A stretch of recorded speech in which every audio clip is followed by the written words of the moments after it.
15 वर्षों से निरंतर योग आयुर्वेद चिकित्सा के क्षेत्र में निरंतर शोध कार्य भी कर रहे डॉक्टर अमित सिंह स्वामी विवेकानंद अनुसंधान संस्थान बेंगलुरु आरोग्यधाम चिकित्सा अधिकारी योग और विज्ञान का समन्वय कर देश विदेश में योग की शिक्षा का प्रचार कर विदेशों में विवेकानंद योग अनुसंधान संस्थान के शाखाएं खोल रहे। एक रिपोर्ट नेहा द्विवेदी के साथ जो में लाया जाए तो अवश्य उसके लिए एक हम लोगों ने बहुत बड़ा मॉड्यूल डेवलप किया है, जिसमें योग अलग अलग अवस्थाओं के लिए बताया गया है।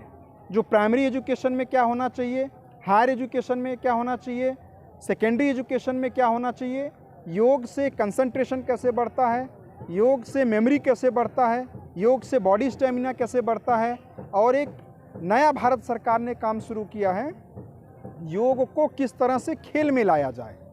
तो उसके लिए भी योग का खेल में क्या योगदान हो सकता है, किस तरह से बॉडी फ्लेक्सिबिलिटी बनेगी, तो उससे योग में जो स्पोर्ट्स इंजरी कम होगा, स्पोर्ट्स रिहेबिलिटेशन की बात होगी।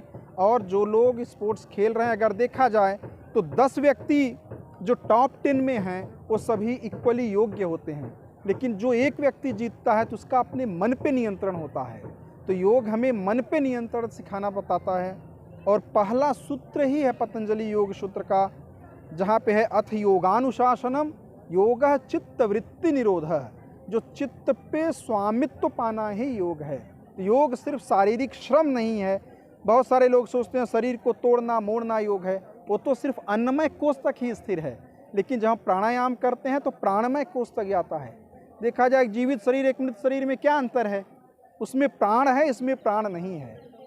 और एक कवि की कल्पना थी कि यह प्राण छोटा सा नहीं है, तन से भारी प्राण है, जान लो इसको खूब, मुर्दा जल में तैरता जिंदा जाता डूब। कवि नीरज थे, आज उनकी कविता याद आई इस जगह पे हमें। तो उनका कहना था कि प्राण बहुत विशाल है, जीवित शरीर डूबता है, मृत शरीर तैरता है। तो योग इस प्राण के ऊपर भी है, मनोमय कोश है, मन पे स्वामित्व पाना, उसके ऊपर विज्ञानमय कोश है, बुद्धि प्रखरता, आहार निद्रा भय मैथुन नराणाम विवेकानाम, मनुष्य तो विवेक के कारण जाना जाता है। उसके ऊपर है आनंदमय कोश, विज्ञानमय कोश के ऊपर, जहाँ पे हम आध्यात्मिक चिंतन की बात करते हैं।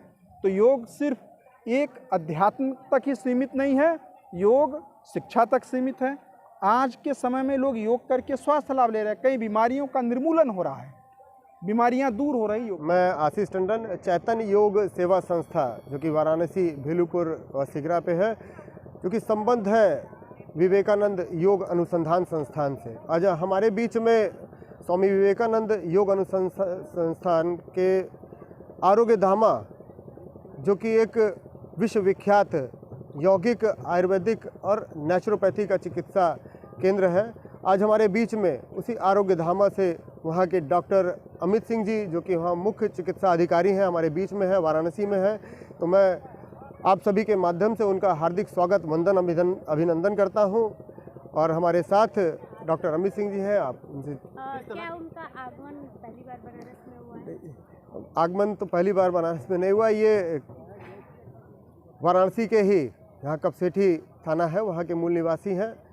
और आरोग्य धामा जैसे विश्वविख्यात यौगिक चिकित्सा केंद्र में अपनी सेवाएं दे रहे हैं। और आपके माध्यम से योग को, आयुर्वेद को और प्राकृतिक चिकित्सा को पूरे विश्व में नाम पहचान और मान्यता मिली है। ये बहुत बड़ी उपलब्धि है कि हमारे वाराणसी से ही डॉक्टर अमित सिंह जी पूरे विश्व में योग का परचम लहरा रहे हैं। ये हमारे लिए बहुत गर्व की बात है।